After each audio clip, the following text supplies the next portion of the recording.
it's 4K, so we can watch it. He was like, the same problem. Did you know that microphone size on his chip has like 10,000 tons of it? Sounds easy to get away. What's his job level? Alright. I told you what their job, I just didn't do it.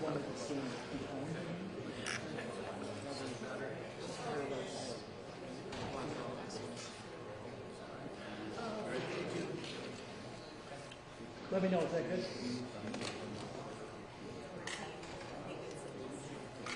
You good?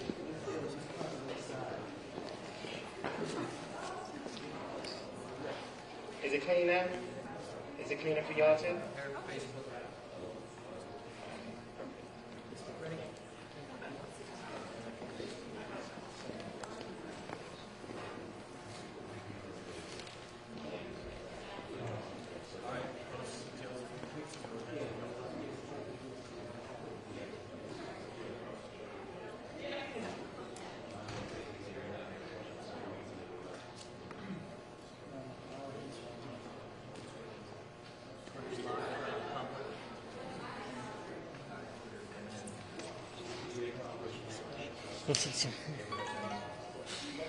Okay, you gotta stop reading my mind.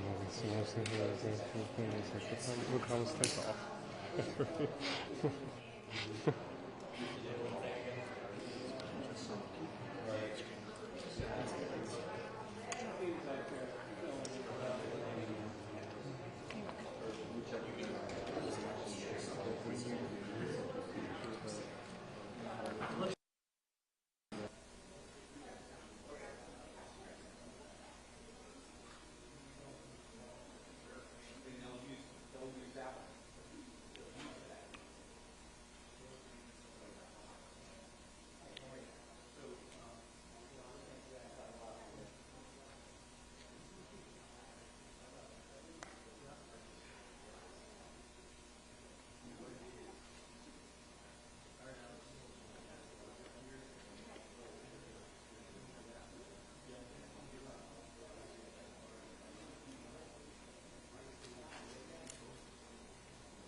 Good afternoon.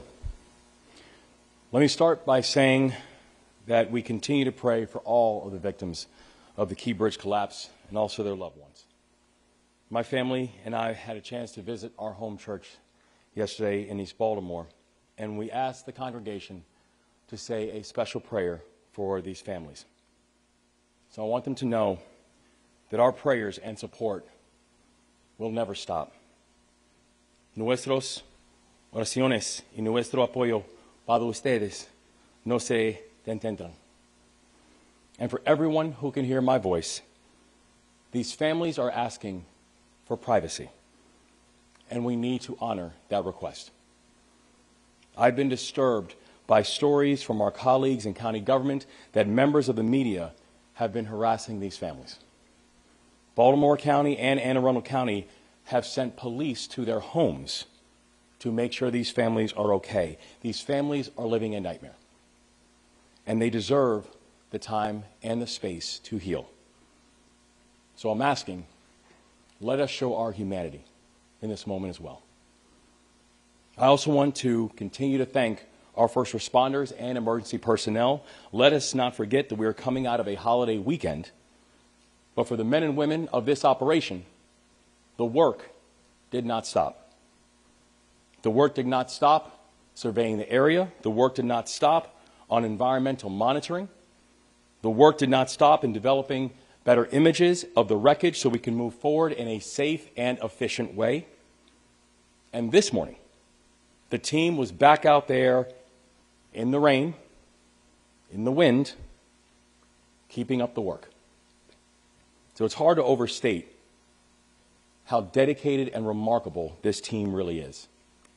From Unified Command to the leaders at local and state and our federal levels and our federal delegation, to our partners in the private sector, to our partners in the philanthropic sector, to each and every one of you, I say thank you. Now, today, I will provide updates on the 4 directives that I've issued to this team. And as a reminder, the first, we need to recover the 4 remaining victims and give closure to these families. The second, we need to clear the channel and open the vessel to traffic for the port.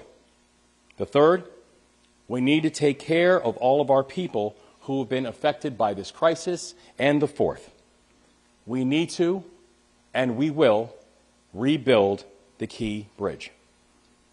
And we will make sure that the new bridge honors the spirit of the city of Baltimore. This morning, I received a briefing from Unified Command.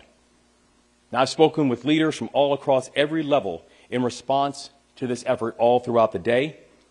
And so first, on our recovery efforts, we need to do more work clearing the channel in order to move forward. Now, I know there's an urgency to move fast, and nobody feels that urgency more than the people standing up here today. But we have to be clear on the risks. This is a steel bridge that is sitting on top of a container ship in the middle of the Patapsco River. We are talking about tons of steel that is mangled and cantilevered. We're talking about water that is so murky and so filled with debris that divers cannot see any more than a foot or 2 in front of them. We're talking about a situation where a portion of the bridge beneath the water has been described by Unified Command as chaotic wreckage. Every time someone goes in the water, they are taking a risk. Every time we move a piece of the structure, the situation could become even more dangerous. We have to move fast, but we cannot be careless. I've been clear with this team that we have got to prioritize safety. And my directive is to complete this mission with no injuries and no casualties. We've already lost 6 Marylanders to this crisis. I refuse to lose any more. One of the mantras in the military is mission first, people always. And that's the mindset that we are going to apply to this work. Now, on clearing the federal channel and reopening the vessel traffic to the port, Unified Command has moved forward with their first crane operation. They cut up and lifted a piece of the north section of the Key Bridge. The entire operation took 10 hours, and in that time, they were able to cut and lift a 200-ton span of the bridge. Now, when we were getting that briefing, Unified Command said something that really struck me, where the Admiral says this was a relatively small lift. We're talking about 200 tons. We're talking about something that is almost the size of the Statue of Liberty. And what the Admiral said is right. It's a small piece of what we're talking about. The scale of this project, to be clear, it is enormous. And even the small lifts are huge. That's how we have to move forward. A temporary channel on the northeast side of the collapse opened earlier today. It will help us to get more vessels in the water around the site of the collapse. The temporary channel will be marked with government lights to aid navigation and will have a controlling depth of 11 feet. Now, we're also moving forward on creating a southwest channel for deeper draft vessels that will allow for a deeper draw. That channel will measure about 15 feet deep, and it will be open in the coming days. Unified Command has scheduled another lift for later today, pending conditions, specifically pending lightning. And they will be lifting an estimated 350-ton piece from the bridge. The work is moving. The mission continues. We are never going to lose sight of the workers who also have been impacted by this collapse, because at least 8,000 workers on the docks have jobs that have been directly affected by this collapse. And earlier today, myself, the Lieutenant Governor, County Executive, the Mayor, and others met with the International Longshoremen Association, Local 333. These are individuals who work hard, never complain, and always get the job done. And many have continued to work on the docks. Many haven't been able to get back to work at all. And even the ones who have gone back to work on the docks, they know that the situation still feels very uncertain. And to all of those individuals, we want to let them know this. We've got their backs because they've always had ours. Now, third, on taking care of our people. Last week, the Biden-Harris administration accepted our request to approve a Small Business Administration disaster declaration within hours. And that declaration is now in effect. And once again, I want to thank the Biden-Harris administration for their consistent support and partnership. Because of this declaration, small businesses affected by the disaster can now apply for disaster loan assistance from the federal government. As we mentioned before, these are low-interest loans of up to $2 million. These loans will help small businesses get the cash they need to pay their bills and to keep their people employed.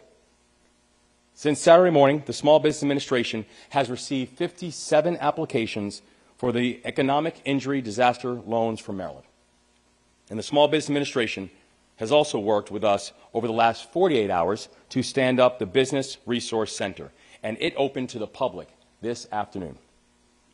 Our team includes experts from across the state and across the country, and we have team leads who live in Puerto Rico, Long Island, and Atlanta.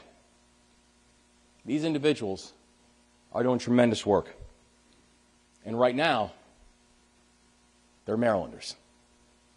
If you need help to apply for disaster loan assistance, we are here to help. If you need help to apply for unemployment insurance, we are here to help. If you need to learn more about resources being offered to workers and businesses right now, we are here to help. And the first location is at 1501 South Clinton Street, Baltimore, Maryland, 21224. I'll say that address again. 1501 South Clinton Street, Baltimore, Maryland, 21224. Their hours are Monday through Friday, 8 a.m. through 6 p.m., and on Saturdays from 10 a.m. to 2 p.m. And that site includes representatives from the Small Business Administration, from the Maryland Department of Labor, from the Maryland Insurance Administration, from Baltimore City, and thank you, Mr. Mayor, and from Anne Arundel County. If you need help, please show up. Walk in, and we will try to get you the support that you need and merit. We will soon be opening up a second location in Baltimore County. Thank you, County Executive. And I've deputized Lieutenant Governor Runa Miller to lead our efforts on economic and financial recovery. She has been a full partner every step of the way, and I'm grateful for her. I've also ordered the formation of the Intergovernmental Economic Response Team. This team will bring together state and local and federal agencies to coordinate our response to the economic and financial crisis resulting from this collapse. And fourth, on rebuilding. We cannot rebuild the bridge until we clear the wreckage. But I'm telling you, we are going to get this done. We will clear the channel. We will move the dolly. We will rebuild the Francis Scott Key Bridge. What we're seeing right now is Marylanders are rallying. Marylanders are taking care of each other. Marylanders, each and every one of you, you are proving what it means to be Maryland tough and Baltimore strong. And today, we're joined by members of the Maryland Transportation Authority Police Dispatch Team, because in the middle of the chaos, they stepped up to manage the chaos. They provided a calm voice for the officers in the field who were facing an unthinkable challenge. They conducted their work with professionalism and speed and coordination. And it's not lost to me that this is what they do every single day. We are so grateful to each and every one of you and to all your colleagues. And finally, I want to encourage people to follow the work. You can now visit keybridgeresponse2024.com to receive daily updates on our progress and to keep informed. So in a moment, I'm going to hand it over to Admiral Gilreath, who's representing Unified Command, but we're also joined by the following speakers: Superintendent of the Maryland Department of State Police, Colonel Roland Butler; Secretary of the Maryland Department of Transportation, Paul Wiedefeld; Lieutenant Colonel Corey McKenzie from the Maryland Transportation Authority Police; Congressman Kwesi Mfume; Mayor Baltimore City Brandon Scott; and Baltimore County Executive Johnny Olszewski. And I want to thank all of our additional partners for being here today. And now, we'll hand it over to Admiral Gilreath, representing Unified Command. Thank you, Governor. Good afternoon. I'm Rear Admiral Shannon Gilreath. I'd like to give you some updates from the Unified Command. Our number one priority remains reopening the Deep Draft Channel into the Port of Baltimore. Number two, we're going to remove the ship. And number three, we are going to remove the debris from the rest of the waterway. So an update on the number one priority. We continue to dive on that portion of the bridge that is within the Deep Draft Channel. And what we're finding is it is more complicated than we had hoped for initially. As the governor described, and as you heard the state police describe earlier last week, the conditions on the diving, it is very complicated down below. These are still girders, unlike the still girders that you can see that are above the waterline still, which have significant damage.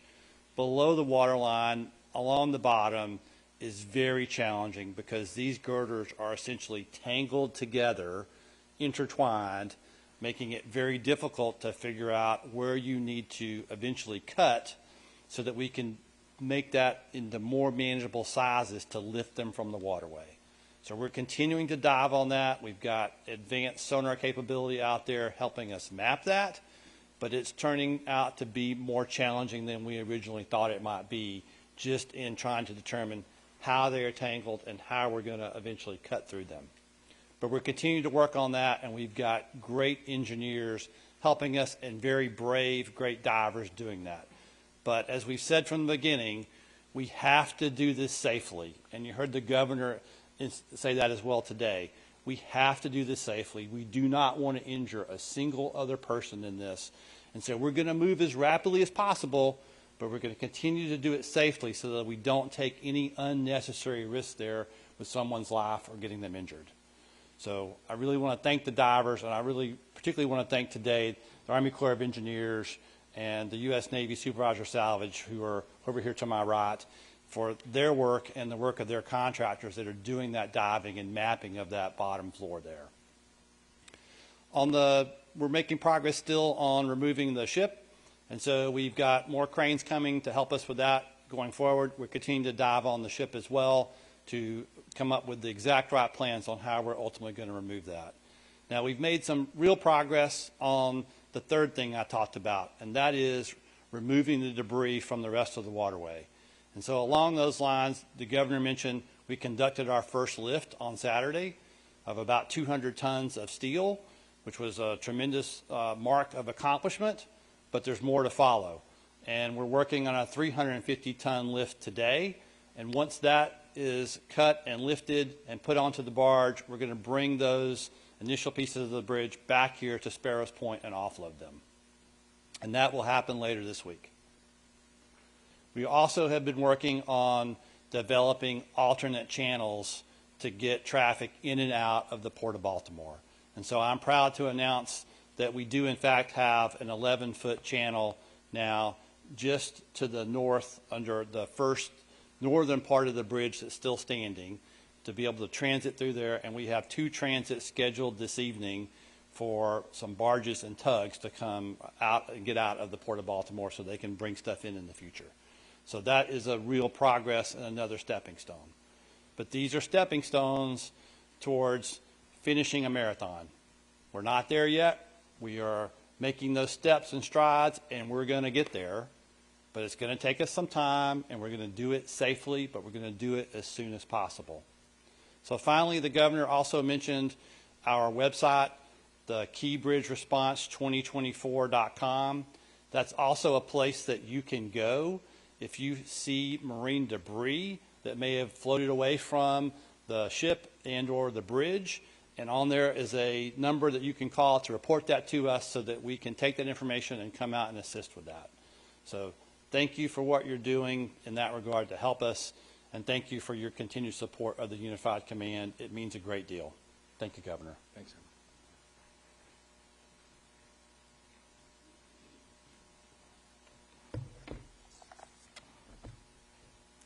Good afternoon. I'm Colonel Butler of the Maryland State Police. The Maryland State Police continues its efforts as a member of the Unified Command. As Governor Moore mentioned earlier, the brave members of our underwater rescue teams remain on standby. They will resume their recovery efforts once the Unified Command has been notified that it's safe for them to resume diving operations. Our ultimate goal remains to provide closure to all the families who have lost a loved one in this tragic incident. Again, we are reminding the public that the Federal Aviation Administration has implemented a temporary flight restriction following this bridge collapse. This extends for 3 nautical miles from the center of the bridge and from the surface of the water up 1,500 feet. We want to emphasize the importance of refraining from firing drones in this area. Doing so poses a significant risk to the efforts to remove debris from the water. I urge everyone to exercise responsibility and respect for the airspace restrictions around the Francis Scott Key Bridge collapse site. Please refrain from operating drones in this vicinity and allow emergency personnel to carry out their duties safely and effectively. Law enforcement in the area is actively monitoring the area for illegal drone use. Law enforcement have responded to multiple drone incursions over the past few days. There is a zero-tolerance policy regarding any drone use anywhere within the no-drone zone established by the FAA. In addition, we know this tragedy has far-reaching implications that will affect the daily lives of Marylanders for the foreseeable future. I want to ensure the public that the Maryland State Police, the Maryland Transportation Authority Police, and all of our allied law enforcement partners are working together with the Maryland Department of Transportation to mitigate the impact of this incident on traffic safety. As always, our troopers are actively monitoring road conditions, directing traffic, enforcing safety regulations to prevent crashes and minimize delays. We are asking motorists now more than ever to exercise caution and patience as we navigate through this challenging period. Please adhere to the posted speed limits, avoid distractions while driving, and never drive while impaired. Also, please, remember the move over law for first responders, tow truck operators, work crews, and vehicles that have become disabled on the side of the road. We understand this situation is going to cause inconvenience for some time, which is why it's paramount that people operate their vehicles with care and caution. Thank you.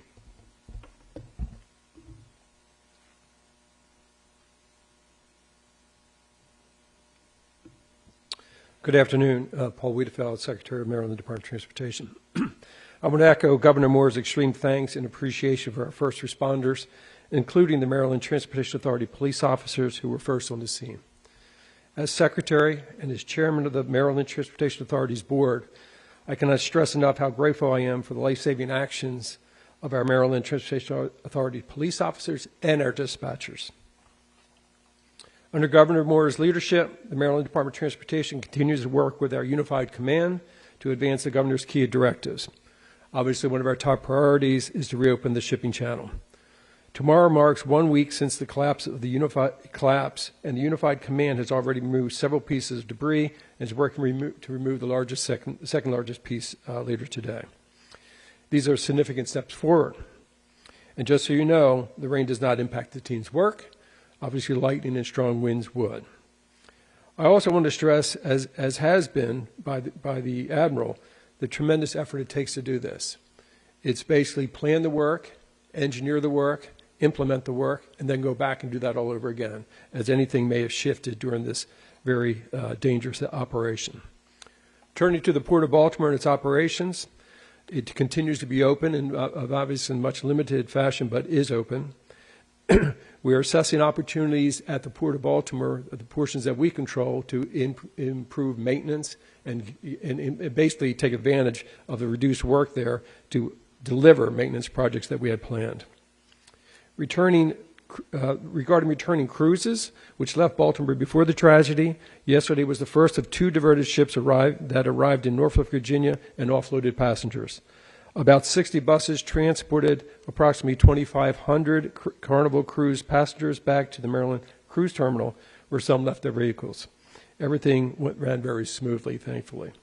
The same thing will happen with the 2,500 Royal Caribbean passengers who are scheduled to return from Norfolk Thursday. Turning to traffic coordination, another primary focus of the department. Tomorrow we expect heavy traffic in the Baltimore region during the morning and evening rush hours as students head back to class and commuters return to their routines. Wet weather is also expected through Wednesday, which will impact commuting times. I strongly recommend everyone to prepare for extra travel time. The department continues to evaluate shifting travel patterns so that we can make necessary adjustments as well. For example, the State Highway Administration has adjusted traffic signals on Maryland 2, Ritchie Highway, and Maryland 157, the Peninsula Expressway, to help alleviate traffic congestion, particularly local traffic congestion. Trucks carrying hazmat materials can no longer travel through the tunnels and must use I-695 West. So again, we're monitoring that very closely as well. And it's also important to keep in mind, we have a tremendous transit system in the Baltimore region. We have a bus system, local system, commuter bus system, light rail, metro subway, and MARC trains. So they are another option for commuters.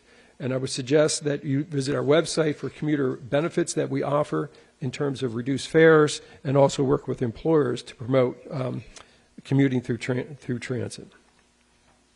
In terms of rebuilding the bridge, we continue to work with our federal partners in basically coming up with the innovative design that the governor mentioned, the engineering and the building methods, and we continue to work on that as well so that we can deliver this bridge as quickly and safely as possible. In closing, we work and honor the victims of this tragedy and their families. Please join us in honoring them by making safe choices on the road, as was just outlined by the superintendent. So with that, I'll turn it over to Lieutenant Colonel McKenzie from the Maryland Transportation Authority Police.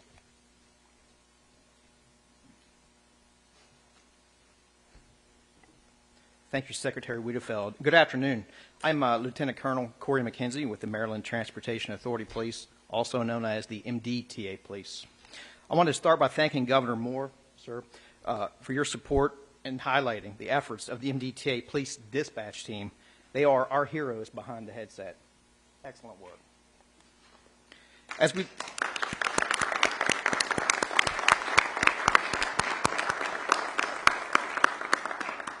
Certainly, as we learned more about the response last Tuesday morning by our officers, our dispatchers, and other first responders, I could not be more proud of their efforts.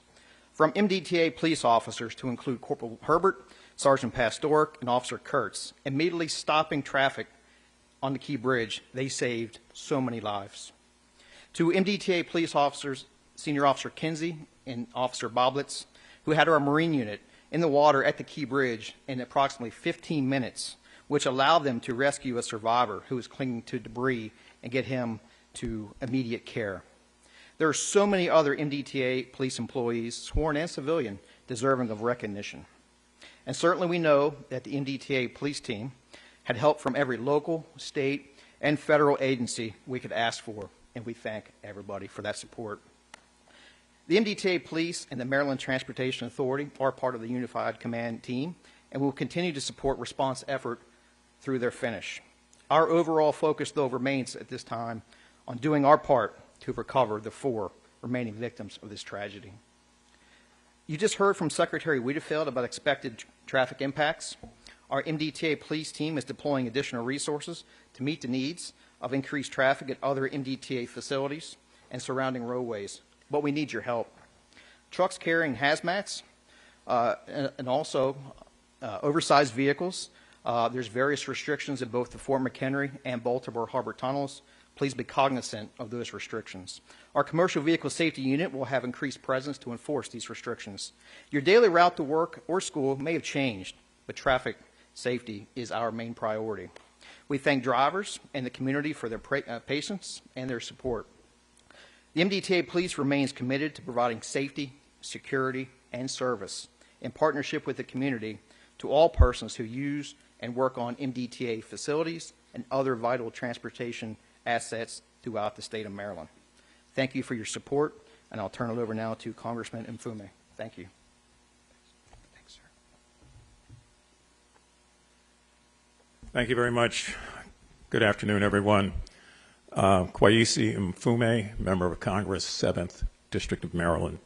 I want to just take the few moments I have to do as I've been trying to do each and every time I've addressed you, and that is to point out the Maryland example, the example of leadership in crises, the example that has come together from different aspects of our state and has all taken place under the leadership of Governor Wes Moore, whose heart has been bleeding since this has happened, as has been the case with his partners, Mayor Brandon Scott of Baltimore City, Johnny Olszewski of Baltimore County.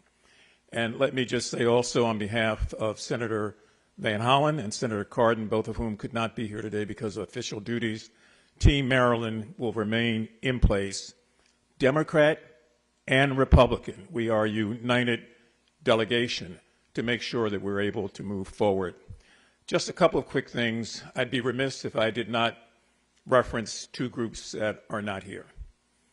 The first group is the family of the victims that have been recovered and those who have not been recovered. Each time we talk to you, we continue to lift them in prayer because it could have been any one of us, quite frankly. And my hats are off to Gustavo Torres and the people of Casa, Maryland, who have embraced that family of men, husbands, and fathers to make sure that their families are able to find some healing in all of this. The other group is the group of the hundreds of men that many of us just left down at the docks, the longshoremen of Local 333 and 953 and the other locals under the leadership of Scott Cowan, who have gathered together, recognizing that they are going to be affected in a way that they never thought and that their jobs are at risk, but who are so committed to doing everything they can on their end to make sure that we get through this together. They, like myself, many of them remember this bridge before it became a bridge, when for 5 years, having grown up not far from here, I watched that construction and watched that opening. And so all of our hearts break at what's left out there. But the governor is right, and I hope that he will always be deliberately redundant, as he has been, about the fact that that bridge will be re-erected again and that this port will be open for business again. Now, just a couple of quick things on the federal response, and I'll move away. Most of you know that President Biden, to his credit, reached out almost immediately to virtually all of us here to have conversations hours after that about what has happened and the commitment that he has made to the state and the governor and all the people of Maryland is phenomenal. It has reached some criticism by some, but we know that petty minds have petty thoughts. The larger base of Americans realize how valuable this port is to the national economy and to supply lines. The President will be here in a couple of days, as you all know, and will be able to speak for himself about what he sees going forward. But having worked under 7 presidents, I can tell you this means a lot. I also spoke with the Speaker of the House, Mike Johnson, over the weekend, who understands the significance of this and who, along with myself, have continually said this is not, and nor should it be, a partisan issue. It's not Democrat or Republican. It's about finding a way to reinstitute the normalcy that was in place here before last Tuesday morning. And I've spoken with Tom Cole, the ranking Republican of the Appropriations Committee, who long before I had a chance to call him went on television to talk about how dedicated he is and will be to making sure that this is taken care of. So we hope that the Maryland example, that is an example of people working together, is an example that moves us forward beyond this and unfortunately beyond what we know will be future tragedies in our future. I'm just glad to be a part of this team. Thank you all very much. Let me bring forward the mayor of the city of Baltimore, who's done a yeoman's job, as I indicated before, Mayor Brandon Scott.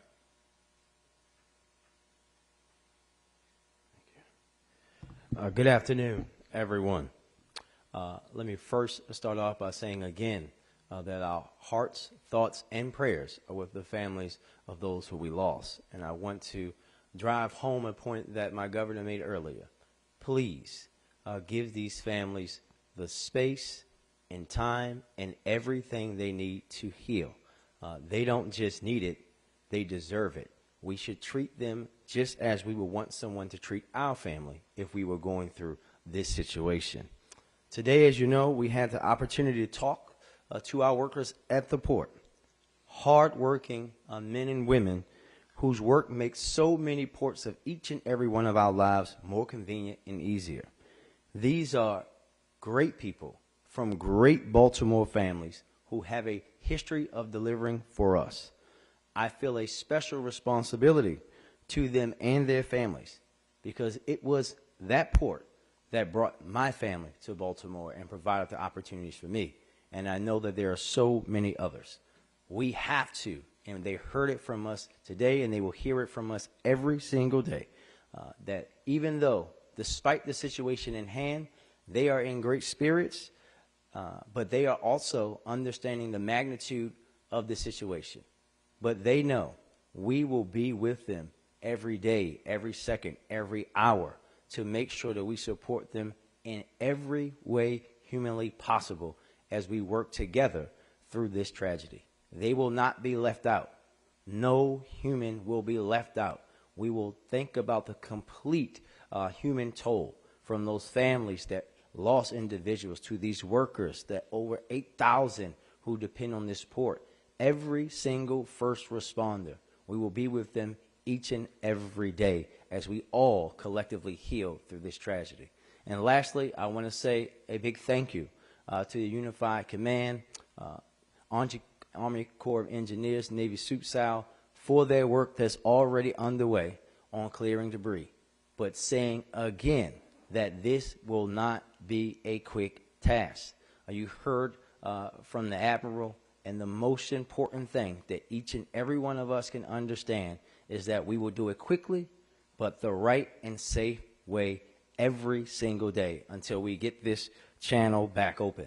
Baltimore will recover. It will be long. It will be likely a very hard road, but we here in Baltimore are built with grit. Baltimore Old Bay flavored grit, and we're going to show the world what that truly means. Thank you, and I'll turn it over to County Executive Shesky.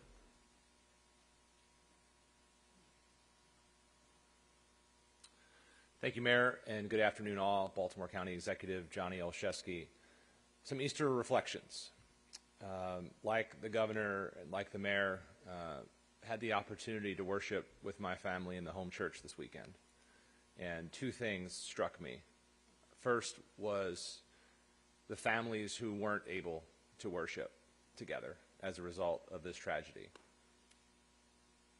So I ask that you continue your prayers for them and heed the call of both the governor and Mayor Scott, that we give those families the space to heal, to grieve, to gather. Second is that as we were worshiping,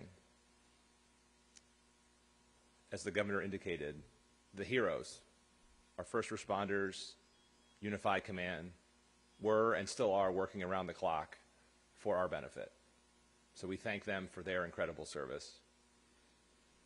We had the chance to meet with our port workers today, and in a reminder of just how interconnected we are, just of the many conversations we had, one was with a former high school classmate, one was with a cousin. So we all feel this in very real and personal ways, and our resolve and commitment to supporting them is determined and focused and unwavering. Closer to home, in Baltimore County, as the governor said, we have soft opened our Dundalk location. We thank the Small Business Administration for providing resources to the Dundalk location, as well as unemployment support.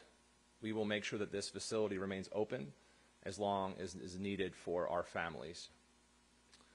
Lastly, we continue to work with, and we thank the governor, his legislative team, Speaker of the House, Adrian Jones, Senate President Bill Ferguson, and our respective delegations to provide the governor all the support he needs following the conclusion of session to support us.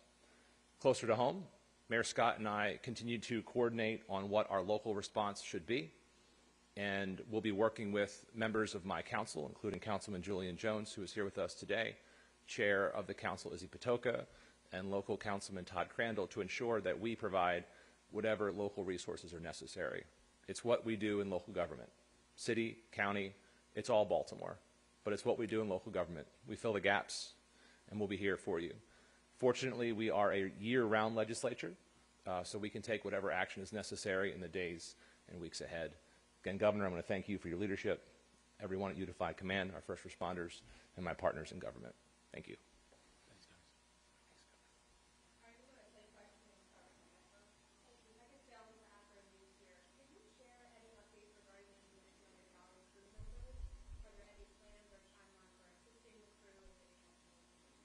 Yes, thank you. So the team, both from Unified Command and also NTSB, has been in close communication with the team from the Dolly. Fortunately, the part of the ship that was most deeply impacted by the wreckage is not the part of the ship where either their living quarters or the kitchen and the cooking conditions are in, nor the fuel. So they're still able to move and maneuver in that area. The team has been in close touch and contact with them, and we'll continue to be so going forward.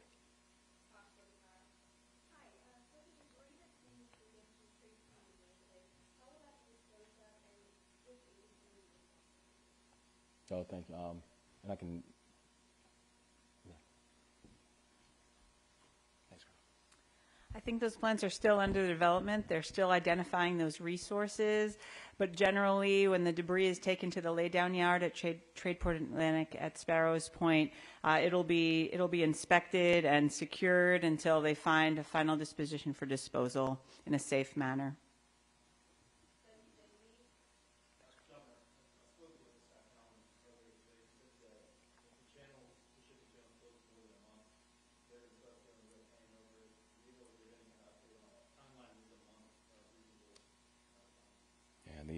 We know we are going to get that shipping channel opened as quickly and as safely as possible. It is one of the core priorities that we have of being able to open up the channel, get commercial commerce going, and even I think as Admiral Gilreath mentioned earlier, today was an important milestone in the process of beginning to pull the wreckage out, beginning to open up channels. We know we still have more work to do. We know we still have more work to do to get the channels open, particularly the channels that can take that will take the larger ships and require the deeper draw. But we are going to move as quickly and as safely as the conditions continue to operate. Governor, what does it look like now that you've had a chance to sort of assess the ship situation, getting it out of there? What's the process there in moving it out of the channel, and how much work is that going to take given what's on the ship and the wreckage that's inside? It's a tremendous amount of work. This is a remarkably complicated operation because of all the facets and the assets that have to be involved in it. We currently have 50 assets that are in the water. We currently have over 370 individuals that are working on the project. But we know that in order to be able to move the dolly, we have to be able to open up the channel, begin the process of removing the wreckage and the debris, and to remove the dolly, it must also mean we've got to get the key bridge off of the dolly. And we're talking 3,000 to 4,000 tons of steel, metal that's sitting on top of the ship. So it's a remarkably complicated operation. It's the reason that we are so unbelievably grateful to this outstanding team and all these leaders that are here and the people who are putting this work in 24/7, because this is a 24/7 operation. But we are going to get the dolly out, but you cannot overstate the complexity of this operation. Can the ship move? Is there power to the ship? How's that going to work? There's still currently power to the ship, but power to the ship is just one variable when it comes to movement of it. If you look at the ability to move the dolly out, there are still more unknowns than knowns, and there's still a tremendous amount of variables as we're continuing to move the individual debris out that can even just clear the channel and clear the pathway. So there are still things that we just do not yet know about how that's going to translate into timeline. Have you gotten more information over the past week? Have you got a better idea of what happened on that ship? Well, there's a continued investigation going on with NTSB, and the investigation is still in the relative early phases of that investigation. So we will find out what happened. The thing that I know is that I want this process to be done quickly. We need to make sure that people who need to be held accountable are held accountable. And we can't wait for the completion of the investigation to start making the work happen. We've got to prioritize the four lanes that we laid out before, getting a sense of closure and comfort for these families, making sure that we are opening up these channels, making sure that we're taking care of our people, and beginning the process of rebuilding the Francis Scott Key Bridge.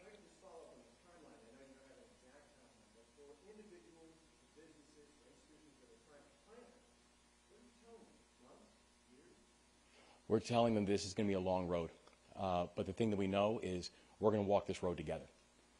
No one's going to be left behind. And we are going to walk this road together, but it will be a long road.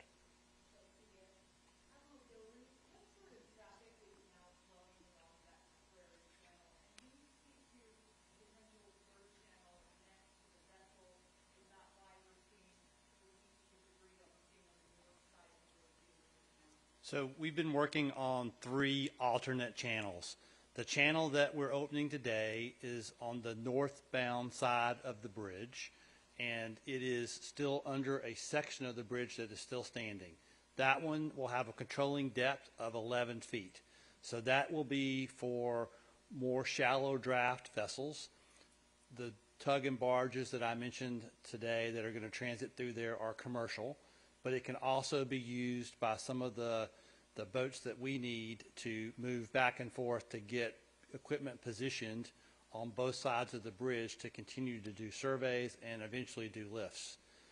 The second alternate channel we are working on is on the southbound side of the bridge under the portion that is still standing, and that particular channel we think will be around 15 to 16 feet in depth, which will allow us to move slightly larger vessels and barges through there. We are working with the State of Maryland Department of Transportation and their contractors.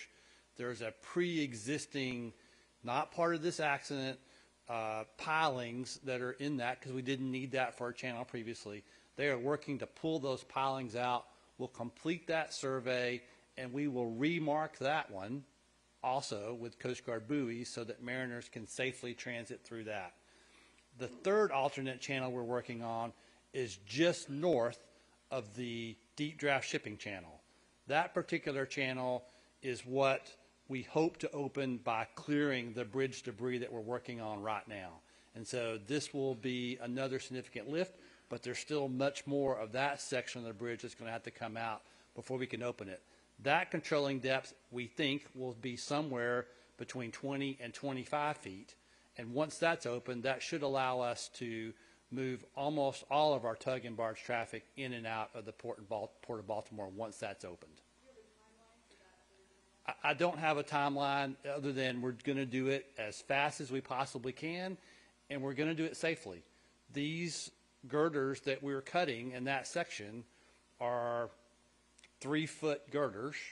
They are constructed of 1.5 inch steel. They are I-beams that we have to cut through and then lift. So we got to do that safely because we don't want to injure any of the people that are doing the cutting or the rigging or diving even below to do the rigging below when we get down to that section. So we're going to do it as soon as we can, but we're going to do it safely.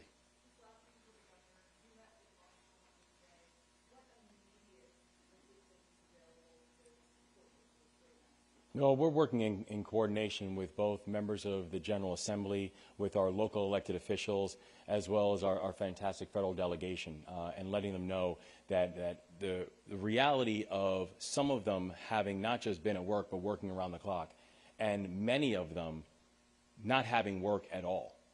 We're talking about and looking at a number now upwards of 1,800 individuals who just haven't worked, right? So there's a significant urgency that we all feel, that we're all going to move on this, and that we're all going to work in partnership to be able to address.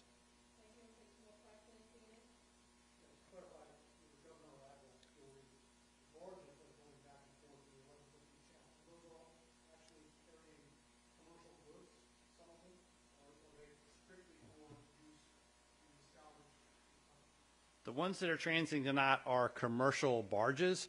I'm not sure whether they have goods on them or not, or they're going to transit somewhere else and then load goods, but they are commercial barges and tugs. They are not part of the response. They were traffic that was trapped inside the Port of Baltimore after the bridge collapsed.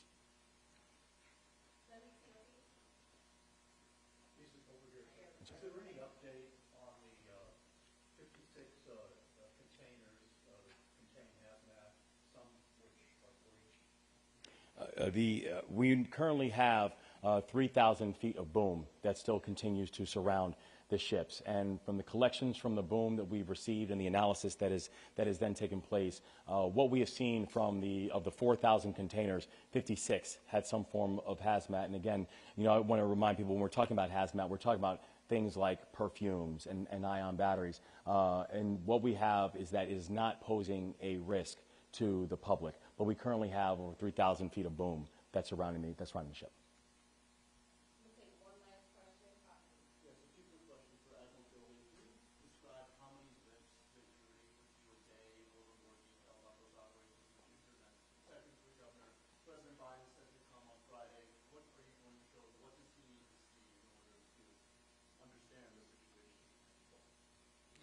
So the lifts aren't really a day-by-day, here's how many we can do a day scenario.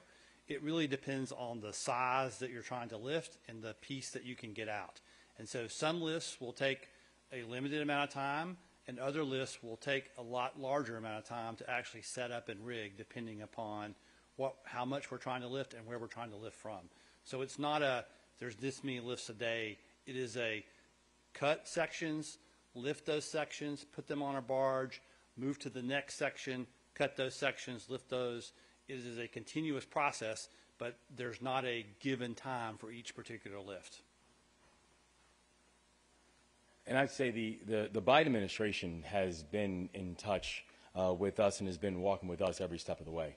You know, our phones first started ringing in the middle of the night from the Biden members of the Biden administration. I think each and every one of us were on the phone with the president literally from the first day and throughout. So I think we're thankful that the president is coming to visit. And I think Congressman Fume, I think he said it so well. You cannot overstate how important it is that the president of the United States is coming to visit. And the thing that I know that he's going to see is he's going to see the unprecedented level of damage that this has caused. He's going to see the fact that we have a ship that is almost the size of the Eiffel Tower, that weighs about as much as the Washington Monument, that's sitting in the middle of the Patapsco River. He's going to see a bridge that has been in existence since I was alive. I don't know what that skyline looks like without that key bridge. And he's going to come and he's going to see it sitting on top of a ship. He's going to see the level of complexity. And we're thankful that the president, that the Biden-Harris administration have moved so swiftly and have been such good partners inside this work. And we're grateful to have his visit this week.